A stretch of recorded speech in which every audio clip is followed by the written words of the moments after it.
Kayo po ba mga bossing ko ay pakiramdam po ninyo ay paborito kayo ng kamalasan? Or kaya po ay kahit anong gawin po ninyong kayod ay parang napapansin ninyo na parang sa walat-wala ang inyo pong pinaghihirapan, ang inyong kasipagan? Ako po may tuturo sa inyo mga bossing ko ng isa sa mga pamamaraan na ritual upang sa ganon kung ano man ang inyo pong mga ninanais ay kaagad nyo po itong makakamtan. Pero syempre, makapangyarihan ang ating isipan.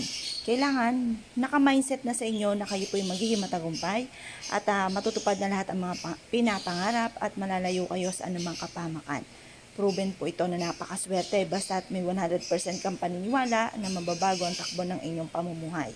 Kung ang nasa isipan ninyo, kayo po ay malas nga po ang mga magaganap.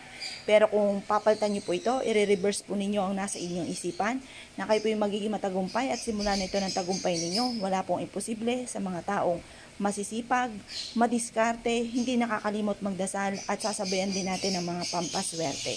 Kagaya po nito, isang butil lamang mga bossing ko ang inyong kukunin at ikaw ay haharap sa may silangan at manalangin ng taimtim. I-wish na sa pamamagitan ng inyong sipag at tiyaga at pananalig sa mahal na Panginoon at sa mga ganitong mga pamamaraan ay mababago na ang takbo ng inyong pong pamumuhay. Paulit-ulitin ang mga magagandang salitain. Yung mga pangit na nagaganap sa inyo pong buhay, yan po ay ipagdadasal ng taimtim na mabago. At huwag niyong paulit-ulitin na sasabihin. Basta lagi niyong ibubukas sa bibig, panay mga magaganda. At mapapasinin niyo po na lagi kang iniaadya nito kung saan lagi kayo suswertihin. Kapag po ito ay malambot na, itapon niyo na po. At ito po ay palitan ulit ng panibago. Ito po mga bossing ko, isa sa mga subok na napakaswerte. Ngayon po mga bossing, ilagay nyo lamang po ito sa inyo pong bag, bitbitin kahit saan kayo magtungo, ilagay sa inyo pong bulsa, at kayo po ay maging positibo, walang imposible, susundan po kayo ng swerte.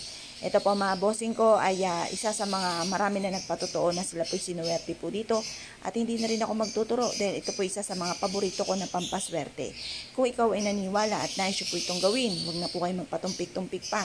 Subukan nyo po ito at ito po ay makakatulong upang sa ganon magtuloy-tuloy ang pasok ng swerte at hindi ka na muli mamblema pa tungkol sa usapin ng pera at hindi ka na bagay po, hindi mo na mararamdaman na kayo po yung minamalas or kung may mga pagsubok ay kaagad nyo itong masusolusyonan at hindi magiging pahirapan sa inyo na kumita ng pera or kaya po hindi magiging mailap sa inyo ang swerte dahil magkakaroon ka ng mga iba't ibang ideas kung saan ikaw ay laging suswertihin. Kaya kung kayo pinaniwala at nais po itong gawin, huwag na po kayo magpatumpik-tumpik pa, subukan nyo po ito, proven po ito.